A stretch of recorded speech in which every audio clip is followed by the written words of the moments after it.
That's our ride. Can you reach it? I have to try. I'm coming too!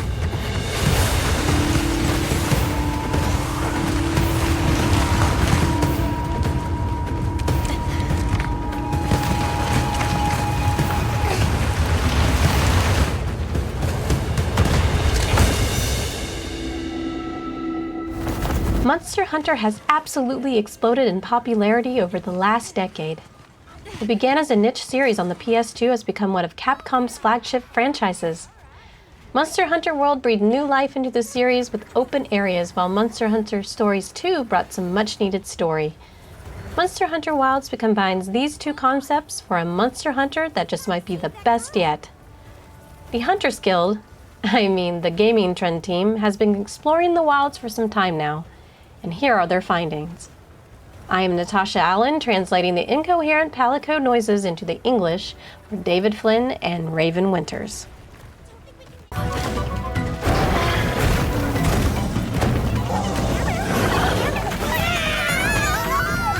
you don't! Why don't they just put the meat down? David's perspective. I've been a fan of Monster Hunter since 4 Ultimate on the 3DS, though it certainly took a few tries to get into the series. It's not exactly well known for being easy to grasp, even the basics. However, Wild seems to be carefully crafted with new hunters in mind. There's still a lot of work to be done, such as proper weapon tutorials, but going through the story makes it a lot easier to pick up on all of the game's nuances and mechanics. But let's start from the beginning. The Forbidden Lands were thought to be uninhabited by people, with only incredibly dangerous monsters making the East their home. At least that's what most assumed until a young boy was found unconscious on the border. Nada hails from a people called the Keepers, but his village was attacked by a fearsome white monster nicknamed the White Wraith. A few years later, and the Hunters Guild is ready for an expedition into the Forbidden Lands. You are the hunter for Avis unit, specially selected for your incredible aptitude and adaptability. Your goal is to research the Forbidden Lands and find the Keepers, but there may just be a whole lot of monsters between you and Nada's home. My word. Is this a Lalabarina floret? Lalabarina? It's a monster, a Temnoceran. Smell. This is a very distinct paralytic poison. I'm paying special attention to the story here because it's actually pretty good. It's not a masterpiece of fiction, but the characters are fantastic, and it emphasizes the environmental themes of the series. It also doesn't take too much of your time. I reached the credits in around 16 hours, making this one of the shorter Monster Hunter campaigns. That brevity is refreshing in an industry that prefers 100-hour campaigns over tight, well-written stories. It also helps that the story is constantly throwing you into new hunts, sometimes immediately after one ends. There's usually a cutscene or two between hunts, but Wilds waste absolutely no time getting you into the action. Hunts also steadily increases in difficulty over the course of the story.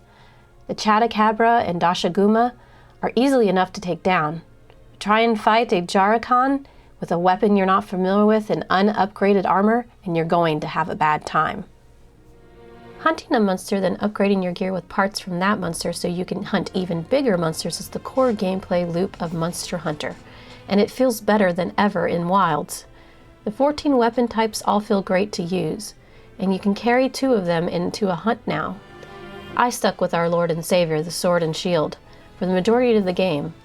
It keeps the satisfying combos from the world, but feels even more mobile, while able to stand its ground by blocking for perfect counters and clashes. The reworked wound system also feels fantastic to take advantage of. Just like the other games, reportedly attacking the same part of a monster will break parts of them, opening a wound visible with a glow by holding the left trigger to enter focus mode. Focus mode allows you to aim your attacks a bit better, and while it can feel a little awkward at times, it can come in very handy. In focus mode, you can then press R1 to perform a wound-breaking move unique to your current weapon. For example, dual blades will break the wound, then spin along the monster's spine, increasing demon gauge with every hit. Attacking wounds is always worth it, and may even be a little too powerful. Something like the longsword can stay in its leveled up mode indefinitely by breaking wounds rather than needing to slowly build up to it. It may be just that I'm a more experienced hunter now, but I feel Wilds is notably easier as a whole than other games in the series. The game gives you so many ways to make yourself overpowered, and the only final few monsters gave me any trouble. You have food buffs, decorations, some amazing palico abilities, wounds, and we haven't even mentioned your new Sacred buddy. The Sacred is a chicken dinosaur thing and your new way to get around the world quickly.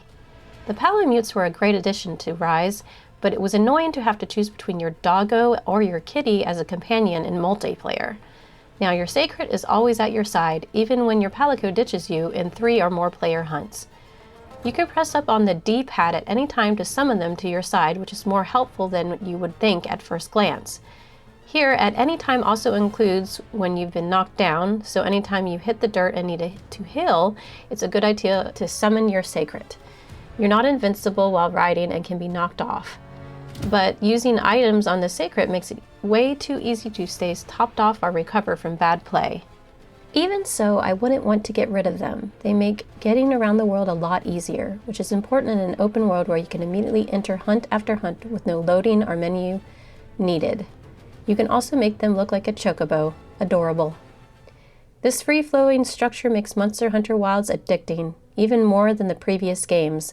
More than a few times I would be hunting a monster to make a cool armor set or weapon, then see another monster for a different gear set had just shown up. That loop repeats over and over until suddenly it's midnight, all without ever going back to a hub or the quest counter.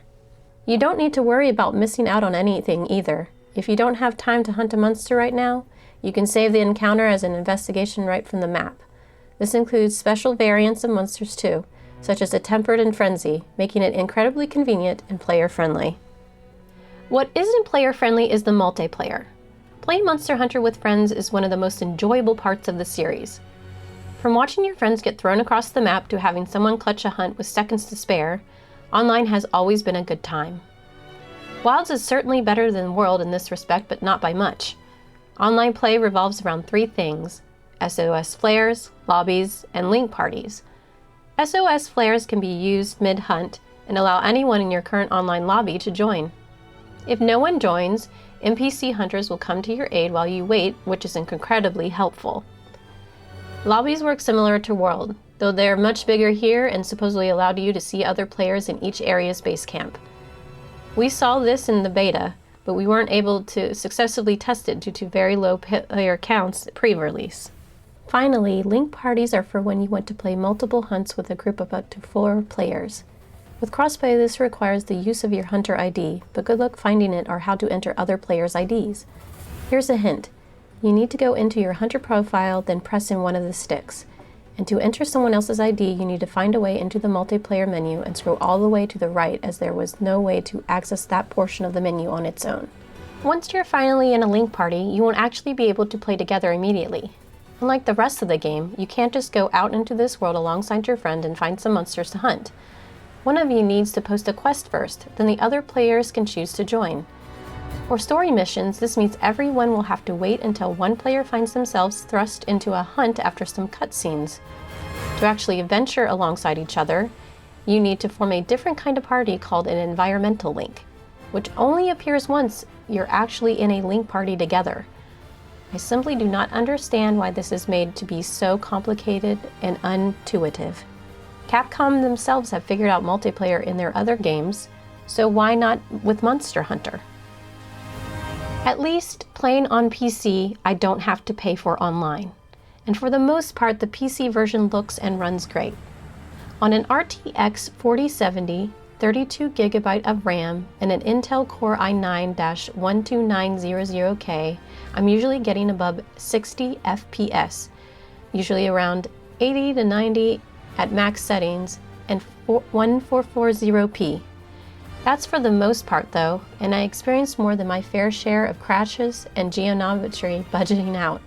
Crashes seem to be mostly happening when embarking on a quest, so thankfully you don't lose much progress when it happens. Budgie geometry, where polygons get stretched out and fly all over the screen, is mostly localized to later areas in the game too. I'm confident Capcom can fix these issues, but at launch things might be a little rough. Greetings to you. Sorry that we got off on the wrong...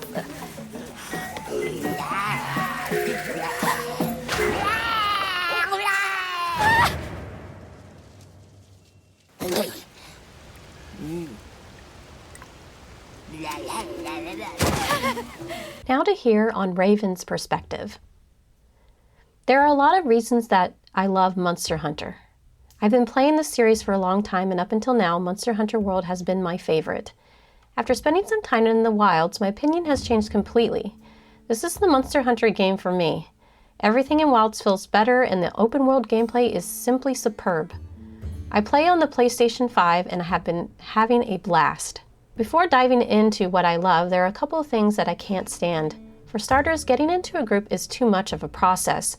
It felt quicker and snappier in World, and it's such a shame because this game rocks when you're playing with a friend. Aside from that, I am not a fan of the new bag system. It doesn't simply feel as snappy as I would like it to be even after sorting it.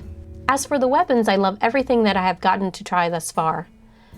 The hunting horn has been my favorite weapon for years, and it has never felt better, especially on the PlayStation 5 controller. I do feel as though the hunting horn got slightly shafted though, because the animation for hitting injuries looks off. I understand that the weapon is blunt, but there should have been more effort into making the animation feel fluid and special for the weapon. I am nothing short of amazed at the ecology of Monster Hunter Wilds.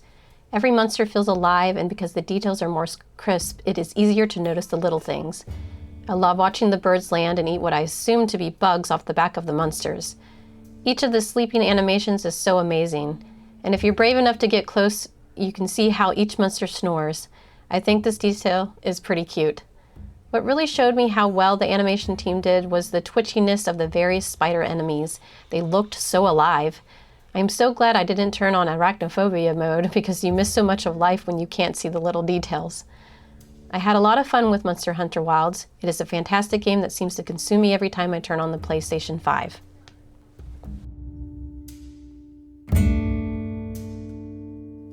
With all of this in mind, Gamingtrend awards Monster Hunter Wilds with a score of 95 out of 100. In summary, Monster Hunter Wilds is the best Monster Hunter has ever felt. It looks incredible and plays even better with fluid weapon combos, an incredibly addicting gameplay loop, and various monsters to fight. It's not quite perfect, with the multiplayer features being unintuitive, but once you start playing, you just don't want to put it down.